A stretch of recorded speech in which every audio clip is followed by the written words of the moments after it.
Good morning to all of you students. Today now we will discuss about surface area of a right circular cylinder. तो सबसे पहले हम लोग बात करते हैं कि what is the right circular cylinder. Okay student, तो सबसे पहले हम लोग सिलेंडर के बारे में बात करते हैं कि व्हाट इज़ द सिलेंडर. ठीक है, फिर हम लोग बात करेंगे कि राइट सर्कुलर सिलेंडर क्या होता है. तो सपोज कीजिए स्टूडेंट, आपके पास मान लीजिए कि एक रेक्टेंगल पेपर है. सपोज कीजिए कि आप you have a rectangle paper from like this. ठीक है student, this type, and if you rotate this then you find a shape just like this. अगर आप इसे रोटेट करते हो then you find a shape just like this. ये आपका middle term में होगा, मिडिल फॉर्म में होगा. या फिर जैसे अगर आप सपोज करें कि सपोज कीजिए कि आपने एक क्या बोलते हैं कि पेपर लिया और उस पेपर को आपने सपोज कीजिए कि आपने एक पेन या फिर मतलब कि एक स्टिक में आपने फंसा दिया और उस पेपर को की दूसरी साइड को पकड़ के आप घुमा रहे हैं. ठीक है स्टूडेंट, तो आपको जो शेप जनरेट होता है then the shape is generate is known as the cylinder. Okay student, तो ये जो शेप जनरेट जो होता है आपका उस समय जो क्रिएट करते हैं आप लोग, आप क्या बोलते हैं कि फॉर्म करते हैं जो क्या बोलते हैं कि शेप, उसी शेप को हम लोग क्या करते हैं, सिलेंडर कहते हैं. ओके, इसे सॉलिड फॉर्म में, जैसे आप लोगों ने फॉर एग्जांपल मतलब मान लीजिए कि आपने रॉड देखी होगी लोहे की, ये आपका सिलेंडर का फॉर्म में होता है. या फिर कोई पाइप देखी होगी सिलेंड्रिकल फॉर्म में होता है. जो भी मतलब कि आपका एक जिसमें एक ऐसी क्या बोलते हैं कि चीज़ जो आपका इस शेप में हो, जिसमें लेंथ हो, एक तरह से देखिए ये आपकी क्या बोलते हैं हाइट है, और ये आपका जो सर्कुलर जो बेस, ये जो बेस है इनका, ये क्या होना चाहिए, सर्कुलर होना चाहिए. ओके स्टूडेंट, तो ये जो होते हैं आपके क्या होते हैं, सिलेंडर कहे जाते हैं. ठीक है, तो इसी वे से इसको डिफाइन किया गया है कि इसमें क्या क्या से कुछ टर्म ऐसे हैं जिसको डिफाइन किया गया है. जैसे मान लीजिए एक्सिस किसे कहते हैं, तो जो सिलेंडर में एक्सिस होता है उसे डिफाइन इस तरीके से किया गया है कि वो लाइन सेगमेंट आपका जो ज्वाइन करता है to centre of the base. ठीक है, जो कि अगर आप देखें तो सिलेंडर में क्या होते हैं, टू आपका क्या होता है कि बेस होते हैं. एक आपका अपर बेस होता है और एक आपका नीचे की तरफ बेस होता है. तो उनके सेंटर्स को, और ये जो होते हैं बेस किस फॉर्म में होते हैं, सर्कुलर फॉर्म में होते हैं. ठीक है, तो उनके सेंटर को जो लाइन आपका क्या होता है कि लाइन सेगमेंट आपका जो ज्वाइन करता है उसी लाइन सेगमेंट को हम लोग कहते हैं आपका एक्सिस. ओके स्टूडेंट, तो अगर आप यहाँ पे देखिए पहले फिगर के लिए फॉर दिस फिगर, तो ओ डैश जो देखिए पहला बेस, ऊपर वाले बेस का सेंटर क्या है ओ, और नीचे वाले बेस का सेंटर क्या है ओ डैश. तो उन दोनों सेंटर्स को जो लाइन सेगमेंट ऐड कर जोड़ कर रही है, ज्वाइनिंग कर रही है, वो कौन सी लाइन है, O dash. This is known as the axis of the cylinder. Okay student, तो ये होता है आपका एक्सिस ऑफ द सिलेंडर. फिर बात आती है कि राइट सर्कुलर सिलेंडर किसे कहते हैं. सबसे पहले देखिए जरा, सर्कुलर सिलेंडर किसे कहते हैं. तो सर्कुलर सिलेंडर उसे कहते हैं स्टूडेंट जिसका क्या बोलते हैं कि जो बेस है वो सर्कुलर होना चाहिए.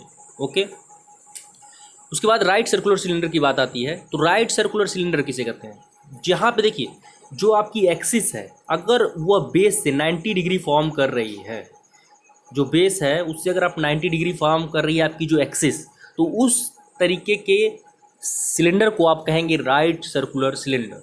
ओके स्टूडेंट, इसको देखिए डिफाइन किया गया है कि if the line axis line O dash is perpendicular to the circular ends, यानी कि सर्कुलर एंड यानी कि बेस पे अगर वो परपेंडिकुलर है then the cylinder is a called right circular cylinder. Okay student, by figure आप लोग समझ भी रहे होंगे कि ये देखिए हमने दिखाया है यहाँ पे, ये जो एक्सिस है ये 90 डिग्री फॉर्म कर रही है इसके सर्कुलर एंड से. ओके,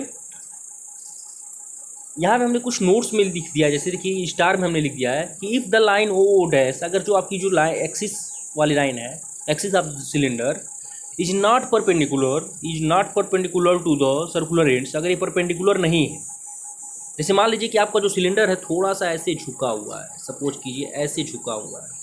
ठीक है स्टूडेंट, तो अगर आप देखें तो ये जो लाइन है ये आपका फॉर्म नहीं करेगी 90 डिग्री, ये 90 डिग्री फॉर्म नहीं करेगी, क्योंकि अगर ये बेंड है तो ये आपका फॉर्म नहीं करेगी. इस 90 डिग्री फॉर्म करने के लिए क्या होना चाहिए, एकदम परपेंडिकुलर होना चाहिए.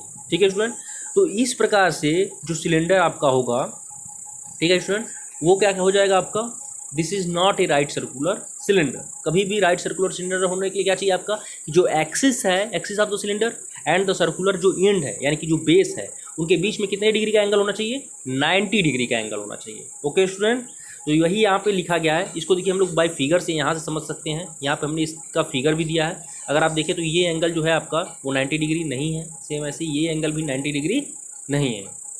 बात की जाए स्टूडेंट दूसरे वे से भी अगर आप देखें, एक और आपका तरीका होता है कि राइट सर्कुलर सिलेंडर नहीं हो सकता है अगर उसका जो बेस है, ठीक है, वो आपका कर्व शेप में हो, ठीक है student. If the base is not circular form में ना हो, कि मान लीजिए कि अगर कर्व शेप में हो, जैसे देखिए ये आपका एक तरह से सर्कुलर फॉर्म में नहीं है, ठीक है स्टूडेंट। तो अगर आपका सर्कुलर फॉर्म में नहीं है, अगर ये ऐसे ना हो के बेस, अगर आपका मान लीजिए कि अगर ध्यान से देखें तो ऐसे हो, ठीक है, मतलब आपका ये सर्कुलर फॉर्म में जो बेस है आपका वो सर्कुलर ना हो, then the cylinder is not called the right circular cylinder, ठीक है स्टूडेंट। या फिर वो सिलेंडर देखिए यहाँ पे जो आपका है ये बेस अगर देखिए आप, तो ये देखिए कुछ नीचे की तरफ झुका हुआ है और ऊपर की तरफ थोड़ा साइड पे उठा हुआ है, तो ये सिलेंडर भी मतलब आपका क्या है, राइट सर्कुलर सिलेंडर नहीं है। यानी कि जो बेस होना चाहिए बिल्कुल ही फ्लैट होना चाहिए, बिल्कुल ही फ्लैट। ओके स्टूडेंट, तो आपका जो होगा फॉर्म होगा वो होगा राइट सर्कुलर सिलेंडर। तो ये हमेशा ध्यान दीजिएगा कि राइट सर्कुलर सिलेंडर किसे कहते हैं। सिलेंडर आपका फॉर्म कैसे होता है, सिलेंडर फॉर्म होता है आपका अगर किसी क्या बोलते हैं कि रेक्टेंगल पेपर को अगर आप क्या बोलते हैं कि एक एक्सिस उसकी एक साइड को अगर फिक्स करके अगर आप उसे रोटेट करा रहे हैं, तो वो जो होता है जो आपका क्या बोलते हैं कि फिगर फॉर्म होता है, वो आपका सिलेंडर फॉर्म होता है, ठीक है स्टूडेंट। ऐसे ही इसके बाद आती है कि curved surface area of cylinder, कैसे हम लोग कर्व्ड सरफेस एरिया फाइंड करें सिलेंडर का, ठीक है स्टूडेंट। तो सपोज देखिए यहाँ पे सबसे पहले देखिए हमने क्या किया, कर्व सरफेस एरिया कैसे निकाला जाता है। कर्व सबसे पहले तो जानिए कर्व सरफेस एरिया कहते हैं किसको, ठीक है। कर्व सरफेस एरिया स्टूडेंट वो होता है जो कि सिलेंडर में जो कर्व के फॉर्म में हो और उसका एरिया। तो अगर आप ध्यान से देखें तो देखिए ये जो सिलेंडर है आपका, इसका कर्व का एरिया कौन सा है, कर्व का एरिया अगर आप देखें तो ये देखिए ये जो एरिया है आपका ये कर्व के फॉर्म में है। कर्व के फॉर्म में मतलब हमेशा ये आपका क्या है, एक तरह से फॉर्म हो रहा है आपका, मतलब कि एक तरह से सर्कुलर फॉर्म में, ठीक है। और ये जो कर्व के फॉर्म में है इसी एरिया को हमें कैलकुलेट करना है। यानी एक तरह से आप कह सकते हैं कि लैटरल सरफेस एरिया मतलब वो एरिया जो आपका बेस से ज्वाइंट है, ठीक है। बेस से जो एरिया ज्वाइंट होता है उसे हम लोग क्या कहते हैं, आपका कर्व लैटरल सरफेस एरिया उसे ही कहा जाता है आपका, ठीक है स्टूडेंट। तो यहाँ पे अगर मान लीजिए कि आपके पास एक क्या बोलते हैं कि रेक्टेंगल पेपर है, मान लीजिए कि जिसकी लेंथ है आपकी एल एंड हाइट है एच, ओके स्टूडेंट, लेंथ है एल एंड हाइट है आपकी एच। और अगर आपने क्या किया कि मान लीजिए कि आपने इस सी डी को फिक्स कर दिया, ठीक है, और इस ए और बी को आपने रोटेट करके सी डी के पास लेकर आए, तो ये आपका फिगर कुछ इस टाइप का होगा, ठीक है स्टूडेंट। यानी कि ऊपर एक आपका देखिए इस तरीके का शेप फॉर्म होगा, यानी कि सर्कमफ्रेंस फॉर्म होगा, और ये आपकी हाइट हो जाएगी, ये आपका एक राइट सर्कुलर सिलेंडर फॉर्म होगा, ठीक है स्टूडेंट। देन अगर आप यहाँ से कहा जाए कि then find the curve surface area of this cylinder, then देखिए दैट इज इक्वल टू क्या हो जाएगा, इसका जो कर्व सरफेस एरिया होगा अगर आप ध्यान से देखें तो वह इस रेक्टेंगल पेपर के एरिया के इक्वल होगा, यानी कि एल इंटू एच के इक्वल होगा। क्योंकि ये जो आपका कर्व सरफेस एरिया है, ये जो राइट सर्कुलर सिलेंडर है वो किससे फॉर्म है, इसी से फॉर्म है ना। तो ये जो आपका कर्व सरफेस एरिया होगा इसका टोटल, वही आपका क्या होगा, एक तरह से देखा जाए तो वह इसी के एरिया के इक्वल होगा, यानी कि एल इंटू एच के ही इक्वल होगा। तो the curve surface area of the cylinder that is equal to area of the rectangle paper sheet A B C D, okay student. Then that is equal to क्या हो जाएगा, एक तरह से आपका दैट इज इक्वल टू हो जाएगा L into H. अच्छा स्टूडेंट, अगर बात की जाए जरा इस फॉर्म में अगर हम इसे निकालना चाह रहे हैं तो कैसे निकालेंगे। तो देखिए यहाँ पे जो यल है वो क्या इंडिकेट कर रहा है, जो लेंथ है एक तरह से यहाँ पे देखिए पेरीमीटर का काम कर रही है, पेरीमीटर ऑफ द सर्किल काम कर रही है, या फिर आप कह सकते हैं कि सर्कमफेरेंस ऑफ द सर्किल का काम कर रहा है। ये देखिए ये बेस का जो पेरीमीटर है यल, यही आपका यल के इक्वल है, जो पेरीमीटर है वही यल के इक्वल है, या फिर सर्कमफेरेंस जो है वही आपका क्या है, यल के इक्वल है। यानी कि आप कह सकते हैं यल को यहाँ पे आप लिख सकते हैं कि perimeter of the base of the cylinder into आपका एच। तो perimeter of the base of the cylinder या फिर circumference of the base of the cylinder. Circumference का आप लोग फार्मूला पढ़े होंगे स्टूडेंट क्लास 8 में कि circumference of the circle that is equal to 2 pi r. तो अगर बात की जाए यहाँ पे दिया गया है कि अगर ये जो सर्किल फॉर्म हो रहा है ऊपर, अगर इसका रेडियस देखिए यहाँ पे दिया गया है कि अगर इसका रेडियस आर है देन इसका एरिया क्या हो जाएगा स्टूडेंट, तो दैट इज द एरिया, एक तरह से कहा जाए कि सॉरी, तो यानी इसका सर्कमफेरेंस का क्या बोलते हैं कि लेंथ कितनी हो जाएगी, तो 2 पाई आर हो जाएगी। यानी कि एक तरह से कहा जाए तो एल की is equal to 2 pi r into आपका हो जाएगा एच, यानी कि 2πr इंटू हो जाएगा आपका H, that is the curved surface area of the cylinder, या फिर जो भी आपका है लैटरल सरफेस एरिया या फिर curve surface area of the cylinder. Okay student, that is equal to हो गया 2πr h, जहाँ पे आर क्या है, radius of the base, and h क्या है आपका, height of the cylinder. Pi की वैल्यू आप जानते हैं 22/7 या फिर 3.14 होता है। सेम ऐसे स्टूडेंट अगर बात की जाए कि total surface area of a cylinder निकालिए, तो अगर देखिए स्टूडेंट, अगर आप कोई भी अगर आप फिगर मान लीजिए कि सिलेंडर ले रहे हैं तो टोटल सरफेस एरिया निकालना है, तो देखिए टोटल सरफेस एरिया मतलब क्या, कर्व सरफेस एरिया और प्लस आप क्या कीजिए कि area of upper side base and lower side base को भी ऐड कर दीजिए, तो टोटल सरफेस एरिया आपका दे देगा। ठीक है स्टूडेंट, तो let the cylinder also be covered at the top and bottom. यहाँ पे अगर हमने बात की थी तो यहाँ पे हम देखिए कि जो पेपर अगर रोटेट कर रहे हैं हम, ठीक है, पेपर रोटेट करके फोल्ड जब हमने किया तो ये जो ओपन, ये जो आपका क्या बोलते हैं कि एरिया है ऊपर का जो बेस का ये ओपन है, और ये नीचे का जो बेस है वो भी ओपन है, यानी कि ये जो सिलेंडर है इसमें जो आपका एरिया है वो टोटल सरफेस एरिया नहीं है। सपोज कीजिए कि मान लीजिए कि कई आपके सिलेंडर ऐसे होते हैं जो एक तरह से सॉलिड फॉर्म में होते हैं, यानी कि वहाँ ऊपर भी आपका क्या होता है कि एरिया होता है, उसके टॉप पे भी और बॉटम में भी एरिया होता है। तो अगर उस टोटल एरिया को अगर हम कन्वर्ट कर रहे हैं तो वो होता है आपका, कहा जाता है total surface area of a cylinder. तो let the cylinder also covered at the top and bottom, then total surface area of a cylinder that is equal to क्या हो जाएगा स्टूडेंट, एरिया, सबसे पहले आपका area of the top base, फिर आपका क्या हो जाएगा area of the bottom base, plus आपका क्या हो जाएगा lateral surface area of cylinder, या फिर आप कह सकते हैं कि curve surface area of cylinder. ठीक है स्टूडेंट, ये दोनों सेम ही है। तो इन सभी को अगर ऐड करें तो देखिए एरिया ऑफ द बेस क्या है होगा, area of the top base, तो बेस क्या है आपका सर्कुलर फॉर्म में, और आप जानते हैं कि सर्कुलर फॉर्म में अगर है किसी सर्किल का एरिया कितना होता है, पाई आर स्क्वायर होता है।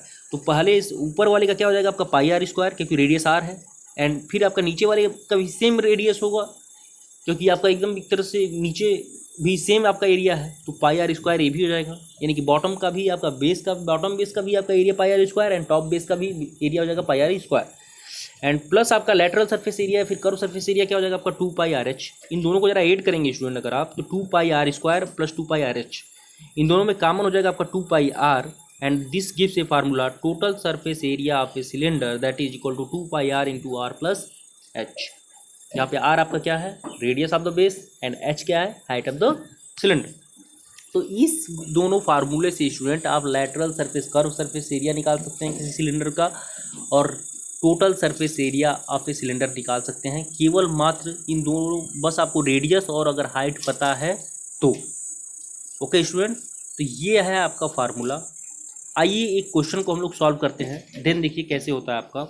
देखिए यहाँ पे दिया गया है इस क्वेश्चन में कि the curved surface area of A right circular cylinder of height 14 centimetre. तो पहले क्या देखिए गिवन है कि हाइट क्या है 14 सेंटीमीटर, जो हमने लिख दिया यहाँ पे गिवन है आपका हाइट 14 है, एंड कह रहा है कि the curve surface area of cylinder is 88 centimetre square, और इसका कर्व सरफेस एरिया क्या है 88 सेंटीमीटर स्क्वायर भी दिया गया है, और पाई की वैल्यू देखिए 22/7 भी दी गई है। ठीक है, तो कह रहा है कि find the diameter of the base of the cylinder. तो डायमीटर क्या होता है, तो स्टूडेंट 2r, आपको कह रहा है कि 2r को फाइंड कीजिए। ठीक है, तो सबसे पहले देखिए दिया क्या है, curve surface area of cylinder दिया गया है, तो कर्व सरफेस एरिया क्या होता है 2πr/h, कर्व सरफेस एरिया आपका दिया गया 88 के इक्वल है, यानी कि 2πr/h इक्वल टू दिया गया 88। ओके स्टूडेंट, अगर आप जरा ध्यान से देखें यहाँ पे, तो 2 इंटू पाई की वैल्यू क्या दी गई है 22/7, आर आपको पता नहीं है, इंटू आपका एच आपका दिया गया है 14, तो 14 पुट कर दीजिए, और यहाँ पे आपका 88। जब आपने इसको सॉल्व किया तो ये दे दिया आपका radius is equal to 1 centimetre. तो डायमीटर क्या हो जाएगा, डायमीटर क्या होता है, जस्ट डबल होता है किसके, रेडियस के, तो दैट इज इक्वल टू हो जाएगा आपका 2r, and that is equal to हो जाएगा 2 सेंटीमीटर। तो इस तरीके से हम इसके क्वेश्चन को सॉल्व करते हैं। जो जो चीज़ें गिवन है वो चीज़ें पहले लिख लीजिए, उसके बाद हमें क्या फाइंड करना है, क्या क्वेश्चन में पूछ रहा है उसको जानिए, और बाकी आपके पास जितने भी फार्मूले हैं उनसे आप क्वेश्चन को सॉल्व कीजिए। ओके स्टूडेंट, एक जरा हम लोग और क्वेश्चन को ट्राई करेंगे। यहाँ पे देखिए क्या लिखा है कि it is required to make a closed cylindrical tank. ठीक है, हमें क्या करना है कि एक क्लोज्ड सिलिंड्रिकल टैंक फॉर्म करना है। ठीक है स्टूडेंट, ऑफ हाइट 1 मीटर, जिसकी हाइट क्या होनी चाहिए 1 मीटर के इक्वल होनी चाहिए। तो एक बार ध्यान दीजिए कि यहाँ पे क्लोज सिलिंड्रिकल टैंक है, यानी कि पूरी तरीके से पैक वो सिलेंडर है, ठीक है। Height 1 metre and base diameter दिया गया है कि 140 सेंटीमीटर डायमीटर दिया गया है, यानी कि 2r की वैल्यू कितनी दी गई है, यहाँ देखिए हाइट दिया गया है 1 मीटर एंड बेस डायमीटर यानी कि 140 सेंटीमीटर, यानी कि 2r इज इक्वल टू 140, यानी कि r इज इक्वल टू हो जाएगा 70 सेंटीमीटर। और r को अगर आप लोग 70 सेंटीमीटर को अगर आप चेंज करें, 70 सेंटीमीटर को अगर आप चेंज करें क्या बोलते हैं कि मीटर में, तो दैट इज इक्वल टू हो जाएगा आपका 0.7 मीटर। तो सबको हमने क्या किया मीटर में चेंज कर दिया, क्योंकि क्वेश्चन में देखिए कह रहा है कि how many square metres of the sheet are required for the seeing. हमें इस टाइप की मतलब कि सिलेंड्रिकल टैंक को फॉर्म करने में कितनी सीट लगेगी, मीटर में कितने स्क्वायर मीटर लगेगा। तो इसलिए हम लोग क्या करेंगे, सारे अपने जो क्वांटिटी है उसको मीटर में चेंज कर लेंगे। ओके स्टूडेंट, तो यहाँ पे देखिए हाइट ऑलरेडी मीटर में थी, हमने रेडियस को भी मीटर में कर लिया। अब देखिए इस टोटल टैंक को फॉर्म करना है, तो टोटल टैंक को फॉर्म करना है तो टैंक अगर आप देखें तो सिलिंड्रिकल शेप में ऐसे ही आपका टोटल आपका ये इस तरीके का टैंक होगा, ठीक है। हाइट इसकी क्या बोलते हैं कि 1 मीटर ये होगी, और ये आपका रेडियस जो होगा एक तरह से वो क्या होगा 0.7 होगा। तो अगर हम इसके टोटल सरफेस एरिया निकाल लें, टोटल सरफेस एरिया नहीं, देखिए क्लोज्ड सिलेंडर है, कहीं से भी ओपन नहीं है, दैट मीन्स ये टोटल अगर हम सरफेस एरिया इसका निकाल लें तो ये हमें क्या दे देगा आपका, इसमें कितनी हमें सीट लगेगी, कितने स्क्वायर मीटर कितने एरिया की सीट लगेगी इस टाइप के टैंक को फॉर्म करने में, ये हमें मिल जाएगा स्टूडेंट। तो इस टाइप के क्वेश्चन को देखिए, इस दैट इज इक्वल टू हो जाएगा आपका how many square metre of the sheet are required to make close cylindrical tank, that is equal to हो जाएगा total surface area of the cylindrical tank. तो टोटल सरफेस एरिया का formula क्या होता है, फिर आपने पढ़ा 2πr into r plus h, and this gives 2 into 22/7 into r की वैल्यू देखिए 0.7 है, एंड आपका आर प्लस एच यहाँ पे एड किया गया 0.7 प्लस 1, एंड ये अगर आप सॉल्व करते हैं तो आ गया 7.48 मीटर स्क्वायर, यानी कि 7.48 मीटर स्क्वायर हमें सीट चाहिए, ठीक है। इतनी सीट होगी तो हम इस टाइप के सिलिंड्रिकल टैंक को फॉर्म कर लेंगे, इतनी हाइट इतनी डायमीटर के। ओके स्टूडेंट, तो सिंपल सा क्वेश्चन है, ऐसे ऐसे क्वेश्चन आपको मिलते हैं जो कि आसान आसान होते हैं और इस तरीके के क्वेश्चन को आप सॉल्व करते हैं। हमने बहुत से क्वेश्चन आपको कराए हैं, आप लोग स्टूडेंट देख सकते हैं उस चीज़ों को। अगर उसमें कोई भी डाउट है तो आप लोग प्लीज़ पूछ सकते हैं, ठीक है, आप लोग प्लीज़ पूछिएगा, ठीक। अगर कहीं भी आपको कोई दिक्कत हो रही है, कोई फंस रहा है कोई चीज़, तो जैसे कि ये आपका चीज़ है, ठीक है स्टूडेंट, ये सब चीज़ें जो हैं आपकी, जरा आइए स्टूडेंट हम इस चीज़ को भी इसको दिखाते हैं आपको। ये क्वेश्चन हम बता दें आपको, हमने ये कराया था आपसे। ये मेटल पाइप इस देखिए 77 मीटर लॉन्ग है। ये मेटल पाइप जो है इसकी लेंथ कितनी है स्टूडेंट, देखिए 77 मीटर दिया गया है, और कह रहा है कि the inner diameter of A cross section is 4 centimetre, यानी कि जो देखिए जो पाइप है इसमें 2 रेडियस है। सबसे पहले देखिए इनर डायमीटर, यानी कि सबसे पहले इसका इनर डायमीटर दिया गया है, तो इसका इनर डायमीटर दिया गया है 4 सेंटीमीटर है अगर, तो इनर रेडियस क्या हो जाएगा, इनर रेडियस हो जाएगा आपका 2 सेंटीमीटर। ध्यान से देखिएगा कि आप लोगों ने देखा होगा कि कभी कभी ऐसी पाइप आपको मिलती हैं कि जो थोड़ी मोटी होती हैं, ठीक है, यानी कि उनमें कुछ थिकनेस भी होती है। तो जब थिकनेस हो जाती है तो वहाँ पे 2 आपके क्या बोलते हैं कि एक तरह से सिलेंडर फॉर्म होते हैं, एक आपका एक तरह से इनर साइड में भी सिलेंडर फॉर्म होगा, एक आपका आउटर साइड में भी सिलेंडर फॉर्म होगा, यानी कि 2 रेडियस आपके फॉर्म होने लगते हैं फिर, ठीक है स्टूडेंट। अगर आप लोग मोटी पाइप को जरा ध्यान से देखें जो कि थोड़ी थिकनेस हो कोई, ठीक है, तो यहाँ पे 2 रेडियस फॉर्म होने लगते हैं, यानी कि इनर रेडियस आपका देखिए 2 सेंटीमीटर दिया गया है, और देखिए द आउटर आपका डायमीटर दे रहा है 4.4, यानी कि द आउटर रेडियस इज 2.2, 4.4 है, तो इसका आधा क्या हो जाएगा आपका स्टूडेंट, हाफ 2.2 सेंटीमीटर। तो वही हमने दिखा, देखिए क्या क्या गिवन है। गिवन है आपका कि h is equal to height 77 metre, inner radius is 2 centimetre, outer radius is 2.2 centimetre, क्योंकि रेडियस आपका डायमीटर का हाफ होता है। फिर हमें निकालना है, देखिए पहला क्वेश्चन है कि inner curve surface area, inner curve surface area क्या होता है 2πRh। तो यहाँ पे जो इनर कह रहा है, तो इनर के लिए रेडियस क्या है आपका R1 है, तो 2π inner curve surface area equal to हो जाएगा 2πR1 इंटू एच।